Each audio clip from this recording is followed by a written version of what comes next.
مزید اور مہنگائی آنے والی ہے. ابھی یہ جو روپیہ گرا ہے, حال ہی میں جو روپیہ ابھی اور گرا ہے, اس کا بھی اور امپیکٹ پڑے گا, اور بھی تیل اور پٹرول اور مہنگے ہونے لگے, اور یہ مزید اور ہم دلدل میں دھستے جائیں گے.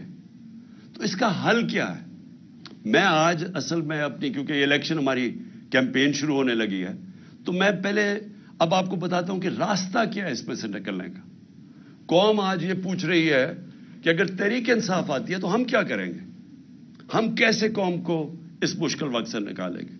سب سے پہلے جب تک اس ملک کے اندر ایک گورنمنٹ نہیں آتی جو ایک پبلک مینڈیٹ لے کے آئے, جو پبلک کی ووٹ سے آئے, جو پبلک جس پہ اعتماد کرے.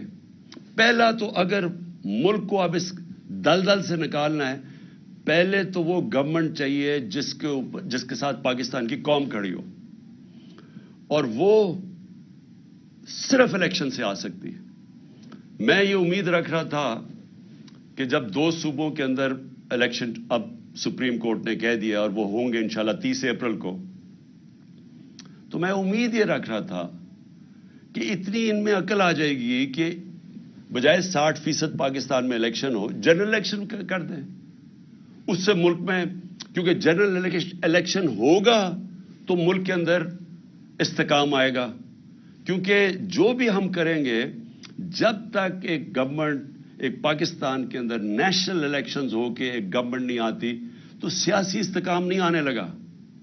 اور وہ سیاسی استحکام الیکشنز میں آئے گا, اور اس کے بعد معاشی استحکام آئے گا. تو پہلا قدم تو یہ ہے کہ الیکشنز کروا کے ایک گورنمنٹ آئے پبلک کا مینڈیٹ لے کے, جو 5 سال کے لیے آئے, اور اس کے ساتھ اس کو عوام اس کے اوپر اعتماد رکھے کہ یہ مسئلے حل کرے گی. پھر یہ پہلا قدم ہے اس دلدل سے نکلنے کا.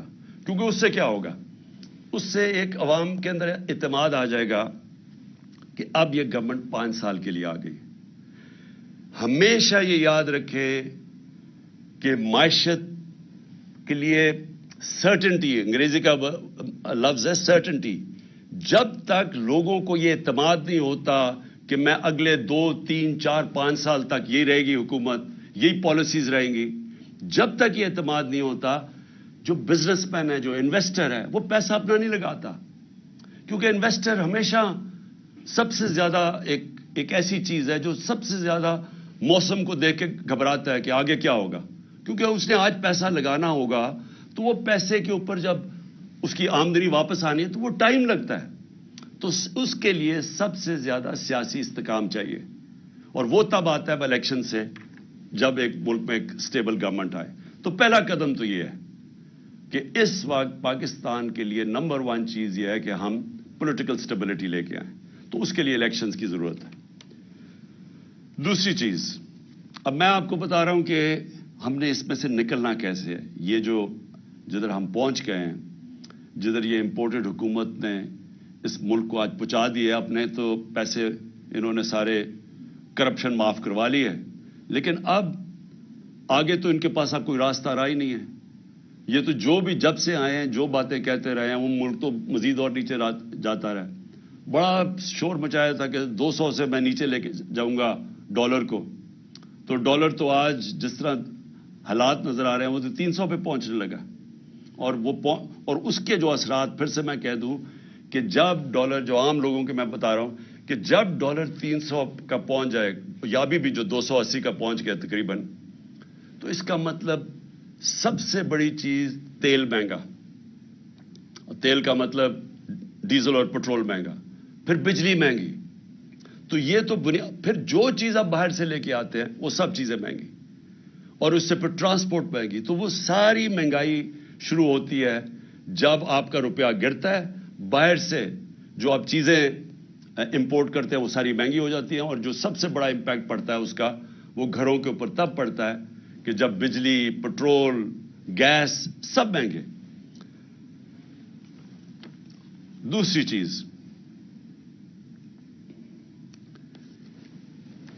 دیکھیں, اس کے لیے اگر ہم نے اب پاکستان کو جو حالات اب آ گئے ہیں اور جو سارے باہر کے جو ادارے ہیں جو جن کو موڈیز ہے یا یہ جو فچ ہے، یہ جو فیصلہ کرتے ہیں کہ ملک کی معیشت کی حالت کیا ہے، تو وہ جو فیصلہ کرتے ہیں کہ ملک میں کتنی سکت ہے، اس کی معیشت آگے بڑھ سکتی ہے یا یہ نیچے جا رہی ہے، تو وہ سارے اداروں نے آج پاکستان کو نیچے لے گئے ہیں کہ ڈیفالٹ کرنے لگا۔ ڈیفالٹ کا مطلب کہ جو ہم نے قرضے لیے ہوئے ہیں وہ اب واپس نہیں کر سکتے، ہمارے پاس آمدنی نہیں ہے وہ قرضے واپس کرنے، کیونکہ ہماری جو معیشت ہے وہ سکڑتی جا رہی ہے۔ گروتھ ریٹ کم ہونے کا مطلب معیشت کا سکڑنا۔ آپ مثلا مسئلہ اس وقت میں پھر آپ کو پہلے سمجھا دوں کہ مسئلہ کیا پاکستان کا۔ پاکستان کا مسئلہ یہ ہے کہ جو ملک میں ڈالرز آتے ہیں وہ کم ہیں اور جو ملک سے باہر ڈالرز جاتے ہیں وہ زیادہ ہیں۔ تو اس کا مطلب کیا ہوتا ہے کہ ہمارا ڈالر کے اندر خسارہ ہو جاتا ہے، جس کو کرنٹ اکاؤنٹ ڈیفیسٹ کہتے ہیں۔ جب یہ خسارہ ہو جاتا ہے ڈالر کا تو وہ روپے کے اوپر پریشر پڑنا شروع ہو جاتا ہے اور روپیہ گرنا شروع ہو جاتا ہے۔ اور وہی جو میں نے آپ کو، جب روپیہ گرتا ہے تو ساری چیزیں مہنگی ہو جاتی ہیں، غربت بڑھ جاتی ہے ملک میں۔ اور ملک میں جب روپیہ آپ کا گرتا ہے تو ملک کی آمدنی گر جاتی ہے۔ تو ایک مثلا اب 100 روپیہ ڈالر مہنگا ہو گیا، اس سے کیا ہوا؟ اس سے ہماری پاکستانی، اگر آپ کے بینک میں پیسے پڑے ہوئے ہیں روپیوں میں تو وہ 100 روپے، اگر آپ کا 300 روپیہ پڑا ہوا ہے تو اس میں سے 100 روپیہ کم ہو گیا، اس کی یعنی خریدار کی پاور کم ہوگی۔ لیکن اگر آپ نے یہ جو سارے باہر سے امپورٹڈ گورنمنٹ ہے، ان کے تو سارا پیسہ باہر پڑا ہوا ہے، ان کے تو ڈالرز میں پیسے پڑے ہیں، ان کی پراپرٹیز میں فیئر بینک اکاؤنٹ سارے ڈالرز میں ہیں، تو ان کو مزید 100 روپے کا فائدہ ہو گیا۔ تو پاکستانی غریب ہو گئے اور یہ جو باہر سے چوری کر کے پیسہ باہر لے جاتے ہیں ان کی دولت میں اضافہ ہو گیا۔ تو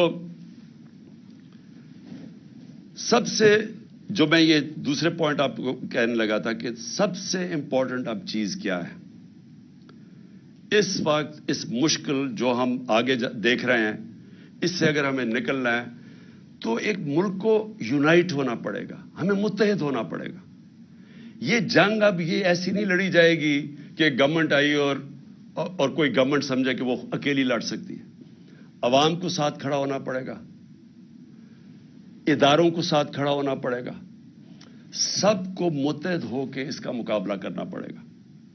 اور جب بھی دنیا کے اندر کسی قوم کے اوپر مشکل وقت آتا ہے، آپ دنیا کی تاریخ دیکھ لیں، آپ اور تو اور مثال دوسری جنگ عظیم میں 2 ملک مکمل طور پہ تباہ ہو گئے، جرمنی اور جاپان، لیکن 10 سال میں پھر کھڑے ہو گئے، کیونکہ وہ قومیں تھیں، انہوں نے مل کے مقابلہ کیا، سب اکٹھے ہوئے، ادارے سب نے فیصلہ کیا کہ ہم نے پھر سے اپنے پیر پہ کھڑا ہونا ہے اور کھڑے ہو گئے۔ جب قوم اکٹھی ہو جاتی ہے اس کے لیے کوئی چیز ناممکن نہیں ہوتی۔ قوم جب فیصلہ کر لیتی ہے کہ ہم نے اپنے پیر پہ کھڑا ہونا ہے، ایک غیرت مند ملک بننا ہے، کسی کے سامنے ہاتھ نہیں پھیلانا، جب اس میں خودداری آ جاتی ہے وہ پھر قربانیاں دیتی ہے۔ اور مشکل وقت سے نکلنے کے لیے ہمیشہ قربانیاں دینی پڑتی ہیں۔ اب میرا گھر ہے، قرضے چڑھ گئے، اب جب قرضے چڑھ گئے تو میں کیا کروں گا؟ میں اپنی آمدنی بڑھانے کی کوشش کروں گا، اور جب تک میری آمدنی بڑھتی میں اپنے خرچے کم کروں گا۔ اس کے علاوہ تو جب سے اللہ نے دنیا بنائی ہے اور کوئی دوسرا راستہ نہیں ہے۔ تو ہمارے سامنے بھی اب پاکستان کے سامنے یہ راستہ ہے، ہم نے اپنے خرچے کم کرنے ہیں، ہم نے ہر وہ ادارہ جو کہ پاکستان کے اوپر بوجھ بنا ہوا ہے، ہر وہ گورنمنٹ کارپوریشن جو بوجھ بنی، اب ہم نے سوچنا ہے کہ ہم کیسے ان کو ٹھیک کرنا ہے۔ اور اس کے لیے ہمیں وہ جو پاکستان نے اپنی تاریخ میں نہیں اٹھائے، ہم شارٹ کٹس لے لیتے ہیں، ہم ایڈ لے لیتے ہیں، ہم قرضے لے لیتے ہیں، اس سے کیا ہوتا ہے؟ اور جو یہ حکومت کرنے کی کوشش کر رہی ہے، ہاتھ پھیلایا کہ جو کہیں سے قرضے آ جائیں، بڑا یعنی خوشیاں بنائی جاتی ہیں کہ جی وہاں سے چائنا نے $500 ملین کا قرضہ دے دیا، لیکن یہ تو کینسر کا علاج ڈسپرن سے ہو رہا ہے، کینسر تو پھیلتی جا رہی ہے۔ کینسر کا جب تک کینسر کاٹ کے نکالی نہیں جائے گی، اب یہ ملک کا علاج ہو نہیں سکتا قرضوں سے، تو اس سے کیا کرنا ہے؟ پہلے تو ہم نے اپنے خرچے کم کرنے ہیں.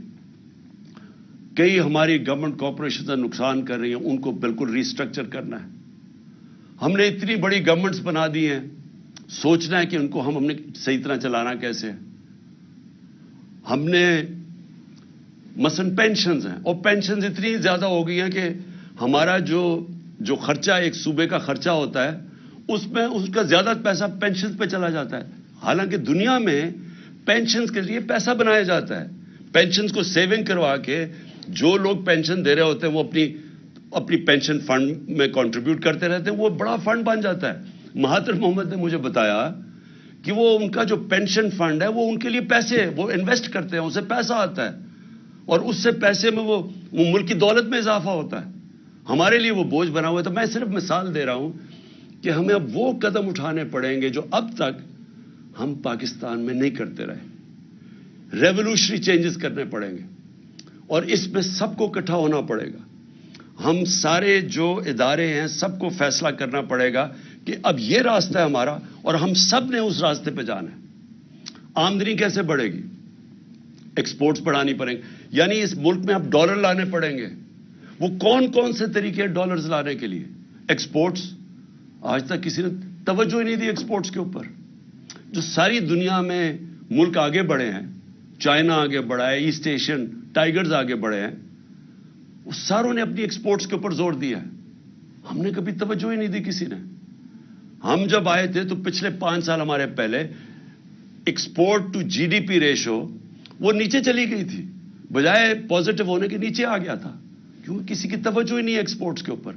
تو سب سے پہلے تو دولت میں اضافہ کرنے کے لیے، اپنے ملک کی دولت اضافہ کرنے کے لیے سب کو سمجھانا پڑے گا کہ ہر چیز جو پاکستان ایکسپورٹ کر سکتا ہے، ہمارے ساری گورنمنٹ کے اداروں نے پورا مل کے ان کی مدد کرنی ہے کہ وہ ایکسپورٹ زیادہ کریں. ابھی آپ ایکسپورٹر سے، جب میں پرائم منسٹر تھا تو ان سے پوچھتا تھا تو وہ آتے ساتھ ہی بتاتے تھے کہ کتنی رکاوٹیں ہیں ان کے راستے میں، کہ ہماری گورنمنٹ کی کتنی رکاوٹیں ہیں ان کے راستے میں ایکسپورٹ کرنے کے لیے. تو پہلے تو یہ سمجھ لینا کہ جب تک ہم ایکسپورٹس کے اوپر ساری قوم مل کے انکریج نہیں کرے گی، ایکسپورٹرز کو پرائزز نہیں دیں گے، ان کو ہم ریکگنائز نہیں کریں گے، ان کو وی آئی پیز نہیں بنائیں گے، تب تک یہ ملک اب اس دلدل سے نہیں نکل سکتا. اس کے علاوہ، ایکسپورٹس کے علاوہ اور کون سی چیزیں ہیں جو ڈالر لا سکتی ہیں؟ پہلے تو سوچیں اور کون سی چیز ڈالرز ہمارا خرچہ بچا سکتی ہے. ہم مثلا پام آئل امپورٹ کرتے ہیں، ہم نے کیوں نہیں سوچا کہ اور کیا طریقے ہیں کہ ہم پام آئل کی اپنی امپورٹ کم کر سکیں. ہم نے پختونخوا کے اندر 2013 کے بعد ایک پورا زیتون کی پوری پلانٹیشن کرنی شروع کی، اور آج وہ انقلاب آ چکا ہے زیتون کا. اور زیتون کے اتنے ہم نے اب وہ لگا دیے ہیں، جنگل بنا دیے ہیں کہ انشاءاللہ تھوڑی دیر کے بعد ہم زیتون ایکسپورٹ کر سکیں گے. لیکن یہ ہمیں سب پہلے چیزیں سوچنی چاہیے تھی، کیونکہ جب بھی پاکستان کا اب آگے دیکھیں گے تو سارا وقت ہمیں سوچنا ہے کہ ڈالرز اس ملک میں کیسے آئیں گے. کون سی ایسی مثلا ٹورزم ہے. سوئٹزرلینڈ صرف ٹورزم سے 60 سے 80 ارب ڈالر کماتا ہے ٹورزم سے. ہمارا جو پہاڑی علاقہ ہے، یہ جس کو ہم ناردرن ایریاز کہتے ہیں، وہ دگنا ہے سوئٹزرلینڈ سے، اس سے زیادہ خوبصورت ہے. لیکن ہم تو کوئی پیسہ نہیں کماتے اس سے، کیونکہ ہم نے کسی نے سوچا ہی نہیں ہے. ہمارے جو اس ملک میں صاحب اقتدار، ہماری ایلیٹ، وہ ساری گرمیاں تو گزارتی ہے جا کے انگلینڈ میں اور یورپ میں چلی جاتی ہے. کسی کو پتہ ہی نہیں ہے کہ ہم کس طرح کی، اللہ نے ہمیں کس طرح کی نعمتیں دی ہوئی ہیں جو ہمارے ہیں. تو ہم نے کبھی سوچا ہی نہیں ہے اس کا. تو ایکسپورٹس بڑھانا، ٹورزم، پھر جس طرح میں نے کہا پام آئل، زیتون، ہر چیز وہ جو ہم باہر سے امپورٹ کرتے ہیں پاکستان میں ہر کچھ ہم اگوا سکتے ہیں. ہم نے کبھی اس کے اوپر نہیں سوچا. ہمارا سارا تقریباً کتنے 100 کلومیٹر کا ہمارا سمندر ہے، ادھر ہم سارا پام آئل اگا سکتے ہیں، کبھی کسی نے سوچا نہیں. پھر ہم کیسے، جو اصل اب چیلنج ہے میں آپ کو سنوں کہ انویسٹمنٹ لے کے آنی ہے پاکستان میں، ہم کیسے انویسٹمنٹ لا سکتے ہیں. میں آپ کو ہندوستان 6-6.5 گنا بڑا پاکستان سے ہے. پچھلے سال پاکستان میں جو انویسٹمنٹ آئی ہے 2022 میں $2 ارب. ہندوستان میں کتنی انویسٹمنٹ آئی ہے؟ $75 ارب. ہم جب تک ایک ملک میں انویسٹمنٹ ہی لے کے آئیں گے ہماری دولت کے اندر پھر بھی اضافہ نہیں ہوگا, کیونکہ انویسٹمنٹ جب ڈالرز میں آئے گی ہمارا جو ریزروز ہے ڈالر کے بڑھیں گے. ہمیں یہ مسئلہ نہیں آئے گا جو آج آیا ہوا ہے کہ ہمارے ریزروز ہی ختم ہو گئے, ڈالر ختم ہو گئے, روپیہ گر رہا ہے, مہنگائی بڑھ رہی ہے. کوئی پاکستان میں آج سرمایہ کاری کرنے کے لیے کیوں نہیں تیار؟ کیونکہ وہ ڈالر ہی خریدتے ہیں, اس کو ضرورت کیا جب روپیہ گر رہا ہے. باہر سے بھی کسی کو اعتماد نہیں ہے. تو تب جب انویسٹمنٹ جب تک پاکستان میں ہم نہیں لے کے آئیں گے صحیح معنی میں ہماری دولت میں اضافہ نہیں ہوگا. ہم نے ٹیکنالوجی زونز بنائے, ہم نے ایکسپورٹ زونز بنائے, ہم نے خاص طور پہ یہ بنائے اس لیے کہ جو باہر سے ہمارے ملک میں انویسٹ کرنا چاہتا ہے ادھر ہم نے ان کے لیے کنسیشنز دی, ہم نے ٹیکس بریکس دیے تاکہ وہ آئیں اور یہاں انویسٹ کریں. بدقسمتی سے جو ہمارا سب سے ہمسایہ چائنا وہ 2 سال بند ہو گیا کرونا کے اندر. جب کرونا آیا تو چائنا کے اندر تقریباً آنا جانا مشکل ہو گیا, ان کے کوارنٹین کے اتنے مشکل لاز تھے, تو وہ ہم نے وہ 2 سال مس کر دیے. لیکن فیوچر کے اندر ٹیکنالوجی زونز اور ایکسپورٹ زونز جو ہم نے مختص کیے ہوئے علاقے, ان کے اندر جس طرح چائنا جب آگے بڑھا تھا تو اس نے انوائٹ کی تھی انڈسٹری جو ان کی ایکسپورٹ زونز کے اندر آ کے انہوں نے پھر ایکسپورٹ شروع کی, اور اسی طرح چائنا کی یہ 30-35 سال پہلے انہوں نے کی اور آج کہاں سے کہاں پہنچ گئے. تو ایکسپورٹ زونز ہیں, ٹیکنالوجی زونز, اور ٹیکنالوجی کی اب ذرا میں ٹیکنالوجی یہ دیکھیں, آئی ٹی ایکسپورٹس ہم نے ان کی پہلی دفعہ آئی ٹی کی مدد کی, جو آئی ٹی کی کمپنیز تھی ہم نے ان کو انسینٹیوز دیے, تو ہماری 75% ایکسپورٹس بڑی آئی ٹی کی, اور بدقسمتی سے آ کے اس حکومت نے وہ ختم کر دیے جو انسینٹیوز دیے ہوئے تھے. ہندوستان کی آئی ٹی کی صرف ایکسپورٹس $150 ارب ہے جو وہ آئی ٹی ایکسپورٹس کرتی ہے. تو ہمارے پاس ایک ینگ پاپولیشن ہے, نوجوان آبادی ہے, ہمارے پاس بڑے آرام سے اگر ہندوستان کر سکتا ہے ہم کم از کم $20-30 ارب تو ایکسپورٹ کر سکتے ہیں. کبھی کسی نے توجہ نہیں دی, تو اس کے اوپر ہم زور لگا رہے ہیں اور ہم نے آخری 2 سال کوشش بھی کی. لیکن یہ جو میں انویسٹمنٹ کی پہلے بات کر رہا ہوں, دیکھیں یہ کیسے انویسٹمنٹ آئے گی پاکستان میں؟ ہمیں ایک ماحول بنانا پڑے گا. وہ ماحول کیسے بنے گا؟ ہمیں اس ملک میں رول آف لا قائم کرنا پڑے گا. اگر اب پاکستان نے آگے بڑھنا ہے تو یہ جو میں انصاف کی تحریک 26 سال پہلے چلائی تھی, یہ آپ سمجھ جائیں کہ جس ملک کے اندر انصاف ہے, قانون کی حکمرانی ہے, وہ ملک ترقی کر جاتے ہیں, وہ خوشحال ہیں.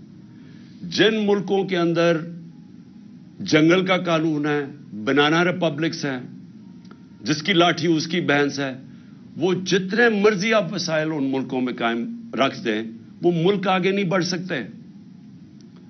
میں یہ بار بار آپ کے سامنے یہ کہتا رہا ہوں کہ جو مدینہ کی ریاست میرے نبی صلی اللہ علیہ وسلم نے بنائی تھی اس کی بنیاد عدل اور انصاف تھا. اللہ اس لیے حکم کرتا ہے کہ ان کے سنت پہ چلو, سیکھو کہ انہوں نے وہ دنیا کے سب سے عظیم لیڈر تھے, انہوں نے وہ کام کیا جو دنیا میں کسی انسان نے نہیں کر سکا. انہوں نے اس ملک کو کہاں سے, اب مدینہ کو دنیا کی امامت کی وہاں سے اٹھ کے ان لوگوں جن کی حیثیت کوئی نہیں تھی, تو سب سے پہلے مدینہ میں عدل اور انصاف قائم کیا. آج اب دنیا اٹھا کے دیکھ لیں, جن ممالک کے اندر رول آف لا ہے وہ خوشحال ہیں, اور جن ممالک کے اندر جس طرح ہمارے آج حالات ہیں کہ این آر او مل جاتا ہے. کیوں نہیں جی, کس یورپین ملک میں کبھی سنا ہے این آر او کسی کو ملتا ہوا؟ کبھی امریکہ میں سنا ہے, سوئٹزرلینڈ میں سنا ہے, کبھی سنا ہے کہ آپ چوری کریں, ملک کی دولت چوری کرو اور آپ کہیں جی میں قانون سے اوپر ہوں؟ اس کو جنگل کا قانون کہتے ہیں. کبھی سنا ہے اپنے پاکستانی آپ کے باہر ہیں, 1 کروڑ پاکستانی باہر بیٹھا ہوا ہے, کبھی ان سے پوچھیں کہ یورپ, انگلینڈ, امریکہ, ناروے, آسٹریلیا, کبھی قبضہ گروپ کا نام سنا ہے؟ کبھی کوئی طاقتور کمزور کی زمین پہ قبضہ کر سکتا ہے؟ کیونکہ انصاف ہے وہاں. کیوں آپ کے لوگ یہاں سے پوری ہر قسم کی کوشش کرتے ہیں باہر جانے کے لیے؟ ابھی مجھے افسوس ہوا، ہماری ایک ہاکی پلیئر تھی، ترکی سے جاتے ہوئے اٹلی، وہ ان کی کشتی ڈوب گئی، اس میں پتہ نہیں کتنے 26 پاکستانی بھی ڈوب گئے، اور وہ ہماری ہاکی پلیئر بھی ڈوب گئی. تو کیوں سوچا کہ کیوں اتنے لوگ چانس لیتے ہیں؟ ہر روز آپ پڑھتے ہیں کہ وہ کشتیوں میں جانے کی کوشش کر رہے ہیں یورپ میں، اور وہاں راستے میں ڈوب جاتے ہیں. کیوں جاتے ہیں؟ وہاں پیسے تو کوئی بانٹ نہیں رہا. ان ملکوں کے اندر انصاف ہے. انصاف کا مطلب کیا ہے؟ کہ میں اگر محنت کروں گا مجھے محنت کا پھل ملے گا. وہ ایسے ملک ہیں جب آپ، جس کو آج ایک لفظ استعمال کیا جاتا ہے، level playing field. Level playing field تب آتی ہے جس ملک کے اندر رول آف لا ہوتا ہے، انصاف ہوتا ہے. جب ایک ملک کے اندر انصاف ہوتا ہے لوگوں کو تحفظ ملتا ہے، ان کے جس کو فنڈامنٹل رائٹس کہتے ہیں، بنیادی حقوق کو ان کے ملک کا قانون حفاظت کرتا ہے ان کی. جب مجھے پروٹیکشن ملتی ہے تبھی میں آزاد ہوتا ہوں، اور آزاد لوگ ہی بڑے کام کرتے ہیں. تو جو بنیادی چیز انصاف دیتا ہے وہ آزادی دیتا ہے، وہ ایک انسان کو لیول پلئنگ فیلڈ دیتا ہے. وہ پھر اس جدھر انصاف ہوتا ہے ادھر انویسٹمنٹ جاتی ہے، لوگ ادھر جا کے اپنی فیکٹریاں لگاتے ہیں کیونکہ ان کو تحفظ ہوتا ہے، ان کو ایک قانون، ایک ملک کی عدالتوں پہ اعتماد ہوتا ہے کہ میں اگر یہاں سرمایہ کاری کروں گا تو مجھے حفاظت ملے گی. تو جب ایک ملک کے اندر ایک اسمالر، اور ملک کی جو ریڑھ کی ہڈی ہوتی ہے وہ اسمال اور میڈیم انڈسٹری ہوتی ہے، جو میڈیم چھوٹی صنعتیں ہوتی ہیں، وہ سب سے زیادہ لوگوں کو روزگار بھی دیتی ہیں اور وہ ریڑھ کی ہڈی ہوتی ہے. تو جب ایک ملک کے اندر انصاف نہیں ہوتا، کانٹریکٹ انفورسمنٹ نہیں ہوتی، عدالتیں ان کو تحفظ نہیں دیتی، جو پالیسیز پریڈکٹیبل نہیں ہوتی، آگے یعنی آج ایک قانون بنا کل دوسرا بنا، آج ایک ٹیکس کا نظام ہے کل دوسرا بنا، اس ملک کے اندر سب سے پہلے جو کچلے جاتے ہیں وہ چھوٹی صنعتیں ہیں، اسمال اور میڈیم انڈسٹری. اور جب ایک ملک میں انصاف، کانٹریکٹ انفورسمنٹ، لوگوں کو تحفظ دیتے ہیں، وہ پھر ترقی کرتے ہیں ملک، ادھر خوشحالی آتی ہے. شیر شاہ سوری کی اگر آپ کہانی پڑھیں، وہ ہندوستان کا سب سے عظیم، ایک بڑے بڑے ہندوستان کے حکمرانوں میں سے ایک شیر شاہ سوری تھا. تو اس کی اگر اس کی جب زندگی پڑھیں تو شروع کدھر سے ہوا تھا؟ اس کے باپ کی جاگیر تھی، باپ نے اس کو کہا کہ جاگیر سنبھالو. یہ بہار کے اندر جاگیر تھی. اس نے وہ جاگیر کے اندر سب سے پہلے کام کیا؟ اس نے جو بڑے بڑے ڈاکو تھے ان ساروں کو ختم کیا. اس نے اپنے جاگیر کے اندر قانون کی حکمرانی قائم کر کے لوگوں کو تحفظ دیا. جو سارے ارد گرد کی جاگیروں کے جو صنعت کار تھے، جو سرمایہ کار تھے، وہ سارے اس کی جاگیر میں آ گئے. انہوں نے وہاں جا کے پیسہ لگانا شروع کر دیا، وہ سب سے خوشحال ہو گئی. ادھر سے شیر شاہ سوری کا نام اوپر آیا. تو آج بھی اگر آپ سوئٹزرلینڈ چلے جائیں، یورپ چلے جائیں، جو میں نے دیکھا ہے وہاں پیسے نہیں لوگ بانٹ رہے. آپ ہمارے لوگ اس لیے جاتے ہیں کہ وہاں کا نظام ایسا ہے کہ جو محنت کرے گا اس کو فائدہ ہوتا ہے، اور وہاں کوئی تنگ نہیں کرتا، کوئی قبضے نہیں کرتا، کوئی طاقتور آ کے اس کو کوئی رشوت نہیں مانگتے ہر دوسرے دن لوگ. دبئی میں چلے جائیں، دبئی میں آپ پوچھیں ذرا پاکستانیوں سے کہ کس طرح، کیوں آپ پاکستان میں نہیں بزنس کرتے، کیوں دبئی چلے گئے ہیں؟ تو وہ پوچھیں، وہ آپ کو بتائیں گے کہ کوئی تنگ نہیں کرتا ان کو پتہ ہے یہ ٹیکس ہے، اتنا دو، آرام سے محنت کرو، کام کرو، آپ کو فائدہ ہوگا. تو جو سب سے ضروری چیز پاکستان میں قانون کی حکمرانی قائم کرنا ہے، ہم نے رول آف لا قائم کرنا ہے. یہ مجھے بڑے لوگوں نے میرے سے پوچھا کہ جی یہ آپ کیسے قائم کریں گے؟ یہ میں 26 سال سے کوشش کر رہا ہوں. میں نے لوگوں کو میرے سے جب بات کرتے ہیں کہ جی عمران صاحب دیکھیں آپ یہ اپوزیشن ہے، آپ ان سے بات کیوں نہیں کرتے؟ میں ان سب کو اب سے نہیں پہلے سے بھی کہہ رہا ہوں کہ پولیٹیشین سب سے بات چیت کرتا ہے. پولیٹیشینز کسی سے کٹی نہیں کرتا. پولیٹیشینز کا کام ہوتا ہے سب سے بات کر کے اپنے موقف کے ارد گرد لانا، یا ان کی بات سننا، اپنی سننا، اور پھر کوئی بیچ میں کوئی گراؤنڈ پہ پہنچنا. لیکن جو لوگ ملک کا پیسہ چوری کرتے ہیں، آپ ان کے ساتھ کیسے سمجھوتا کر سکتے ہیں؟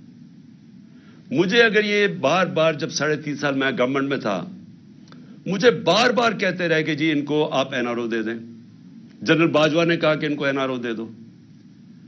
وہ جب میں ان سے بات کریں ہم نے فیٹف کا بل پاس کرنا ہے وہ کہتے جی این آر او دے دو.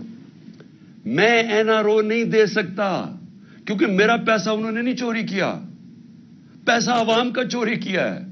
میں کون ہوتا ہوں کہ عوام کا پیسہ ان کو معاف کر دوں؟ اور جب آپ ان کو معاف کرتے ہیں تو باقی چوروں کو کیوں پکڑتے ہیں؟ پھر جیلوں میں بیچارے غریب لوگ کیوں پھنسائے ہوئے ہیں؟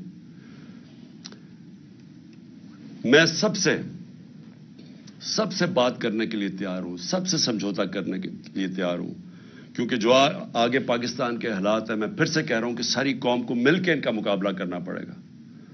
میرے اوپر قاتلانہ حملہ ہوا, مجھے پتہ ہے کس نے حملہ کیا. میرے اوپر حملہ ہوا, میں معاف کرنے کے لیے تیار ہوں ملک کی خاطر, کیونکہ ہمارے نبی صلی اللہ علیہ وسلم نے جن کے ہم امتی ہیں انہوں نے جب فتح مکہ ہوا تو انہوں نے جن لوگوں نے ان کے اوپر ظلم کیا تھا انہوں نے سب کو معاف کر دیا. نیلسن منڈیلا نے اسی سنت پہ چلتے ہوئے, کیونکہ وہ تو رحمت العالمین ہے نا, وہ تو سب انسانوں کے لیے ایک رحمت بن کے آئے تھے. تو نیلسن منڈیلا نے جب 27 سال جیل میں گزارے, جب وہ باہر نکلا تو اس نے سب کو معاف کر دیا جنہوں نے اس کے اوپر ظلم کیا تھا, اور اس نے یہ کہا کہ ٹروتھ اینڈ ریکنسیلیشن, بس یہ سچ بول دو کہ آپ نے یہ ظلم کیا ہے تو ہم آپ کو معاف کر دیتے ہیں. ساؤتھ افریقہ کو بچا گیا, وہاں خون خرابہ ہونا تھا. آج بھی پاکستان جدھر کھڑا ہے اس وقت ملک کو اکٹھا ہونا ہے. تو میرے لیے, میں اپنی اگر ذات کے لیے پالیٹکس کر رہا ہوتا تو میں بھی کہاں جی اس کو میں نہیں چھوڑوں گا تو اس سے میں بدلہ لوں گا تو فلانے سے لوں گا. یہ میری ذات کی بات نہیں ہے, یہ ملک کی بات ہے. اور ملک آج ادھر کھڑا ہے. پاکستان کی تاریخ میں اتنا برا وقت پاکستانیوں پہ نہیں آیا. اس وقت جو اندازہ یو این ڈی پی اندازہ لگا رہی ہے کہ 1 کروڑ لوگ غربت کی لکیر سے نیچے چلے جائیں گے. ایک اندازے کے مطابق 50 لاکھ لوگ ان کو وہ بھوکے رہ جائیں گے.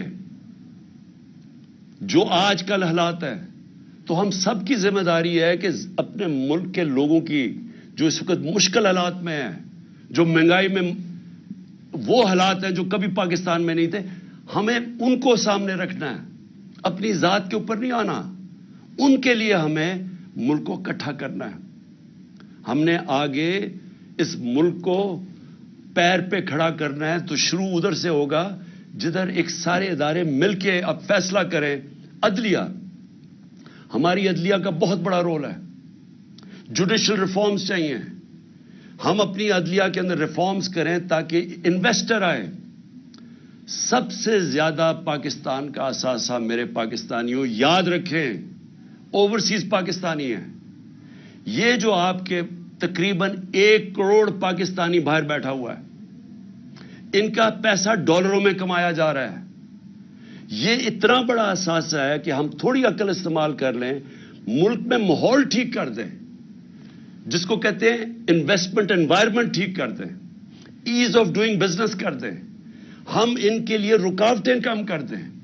ہم اپنی بیوروکریسی کو, سول سروس کو, اپنی عدلیہ کو, اپنی فورن مشنز جو بیٹھی ہوئی ہیں ہماری, جو فورن ایمبیسیز ہیں, سب کو لگا دیں کہ ہم نے ان کو سہولتیں دینی ہیں پاکستان میں تاکہ یہ اب پاکستان میں سرمایہ کاری کریں. آپ کو اندازہ نہیں کہ اس ملک میں کتنا پیسہ آ سکتا ہے.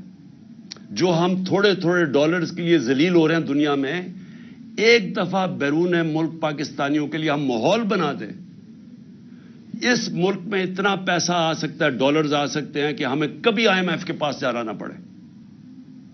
آپ کو میں ابھی بلومبرگ ایک وہ میگزین ہے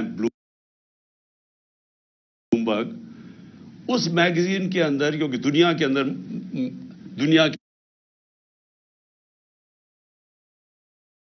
جو ملک ہے ان کی معیشت کے اوپر وہ کامنٹ کرتی ہے. دبئی میں ذرا یہ غور سے سنیں, دبئی میں 20,000 پاکستانیوں نے پراپرٹیز خریدی ہیں 10.4 ارب ڈالر کی. ہم آئی ایم ایف کے پیچھے ہمارا پروگرام تھا 6 ارب ڈالر کا, ہم نے 3 ارب ڈالر لیے تھے اپنے دور میں. ہم اس کے لیے اپنی آزادی بھی کھو بیٹھتے ہیں, اپنی عزت بھی کھو بیٹھتے ہیں. صرف 20,000, یاد رکھیں 1 کروڑ پاکستانی باہر ہے, 20,000 پاکستانیوں نے دبئی میں 10.4 ارب ڈالر کی پراپرٹی خریدی ہے. تو وہ پہلے تو پوچھیں وہ دبئی میں کیوں خرید رہے ہیں, اور وہ تو یہاں سے پیسہ باہر جا رہا ہے نا. ہمیں پتہ ہے کہ یہاں بڑے بڑے جو بدقسمتی سے یا طاقتور لوگ جو یہ پیسہ چوری کرتے ہیں وہ سارا باہر بھیج دیتے ہیں. یہ جو سارے مے فیئر کے فلیٹ اور یہ سارا یہاں کا چوری کیا ہوا پیسہ گیا ہوا ہے. تو میں تو صرف دبئی کی بات کر رہا ہوں, میں تو یورپ کی نہیں بات کر رہا, میں امریکہ کی نہیں بات کر رہا, میں انگلینڈ کی بات نہیں کر رہا, لندن میں کتنی پراپرٹیز ہے پاکستانیوں کی اس کی بات نہیں کر رہا, میں تو صرف دبئی کی بات کر رہا ہوں. سوچیں پاکستانیوں کا یہ تو ملک سے باہر پیسہ جا رہا ہے. یہ سوچ لیں کہ ان 1 کروڑ پاکستانیوں میں سے اگر 5 لاکھ پاکستانی فیصلہ کریں پاکستان میں سرمایہ کاری کرنے کا, میں آپ کو یقین دلاتا ہوں کہ پاکستان کے ڈالر کا مسئلہ حل ہو جائے گا. لیکن اس کے لیے رول آف لا, قانون کی حکمرانی, وہ ماحول بنانا پڑے گا جس میں ان کے لیے آسانیاں ہم پیدا کریں تاکہ وہ پیسہ اپنا لے کے آئیں. اور یہ دنیا میں جب ویتنام, یہ جو ملک آگے بڑھے ہیں, ان ساروں نے ماحول پیدا کیا جدھر سے باہر سے انویسٹمنٹ آئی. لیکن ان کے پاس ان کے لوگوں نے نہیں کی, انہوں نے تو چائنیز انویسٹمنٹ لے کے آئے ویتنام میں. ہمارے پاس تو یہ ہمارا اثاثہ بیٹھا ہوا ہے, ہم نے صرف ماحول ٹھیک کرنا ہے, ہم نے ان کے لیے آسانیاں پیدا کرنی ہے, ہم نے اس ملک کے اندر انصاف قائم کرنا ہے. اور انصاف کا مطلب قانون کے سامنے سب ایک برابر. جب تک یہ نہیں ہوگا یہ ملک آگے نہیں بڑھ سکتا. میں آپ کو بار بار نبی صلی اللہ علیہ وسلم کی جو حدیث ہے کہ تمہارے سے پہلے بڑی قومیں تباہ ہوئی, جب طاقتور چوری کرے اسے نہ پکڑو اور کمزور کو جیلوں میں ڈالو, وہ قوم تباہ ہو جاتی ہے. یہ ہماری تباہی کا سب سے بڑا مسئلہ آج یہ ہے کہ طاقتور چوری کر کے کہتا ہے این آر او دے دو, نہیں تو ہم تمہاری گورنمنٹ نہیں چلنے دیں گے, اور ہم صرف چھوٹے چوروں کو جیل میں ڈالتے ہیں, ملک تباہ ہو جاتا ہے. تو سب جو ان ساری چیزوں کو ایک اگر پوائنٹ سب سے زیادہ وہ ہے قانون کی حکمرانی, رول آف لا. تو آخر میں اور اس میں اور میں بتا دوں, ہم ٹیکس ریفارمز کر رہے تھے, ہم ایف بی آر کو ٹھیک کر رہے تھے, ٹیکنالوجی لے کے آ رہے تھے, ہم نے ٹریک اینڈ ٹریس سسٹم بنا دیا تھا, ہم نے آرٹیفیشل انٹیلیجنس کے ذریعے ہم نے 35 ملین ٹیکس پیئرز کو آئیڈینٹیفائی کیا رہا تھا جو مزید جو ٹیکس نہیں دے رہے تھے لیکن ان کے پاس وسائل تھے. تو ہم نے آرٹیفیشل انٹیلیجنس کے لیے ذریعے ان کو آئیڈینٹیفائی کیا. تو اور آہستہ آہستہ ہمارے پاس تو ابھی صرف 20-25 لاکھ ٹیکس پیئر والے لوگ ہیں. 22 کروڑ میں صرف 25 لاکھ لوگ ٹیکس دیتے ہیں. تو ہم نے یہ جو تقریباً 3.5 کروڑ لوگوں کو آئیڈینٹیفائی کیا تھا, اگر ہم ان کو ٹیکس میں لے آئیں تو ہماری آمدنی میں اور اضافہ ہو جائے گا, ہماری انویسٹمنٹ آ جائے, ڈالرز آ جائیں گے, ہماری ایکسپورٹس آہستہ آہستہ جو ہم بڑھا رہے تھے اور ان کو انسینٹیوائز کریں اس میں ڈالرز میں اضافہ ہو جائے گا. تو آخر میں اور پھر مدنیات, ہم نے کبھی اس کے اوپر زور ہی نہیں دیا. ایک تو بڑا غلط کیا کہ سارے صوبوں کے اندر منرلز کی جو ڈپارٹمنٹ ہے وہ ادھر ڈال دی. ان کے پاس کیپیسٹی نہیں ہے.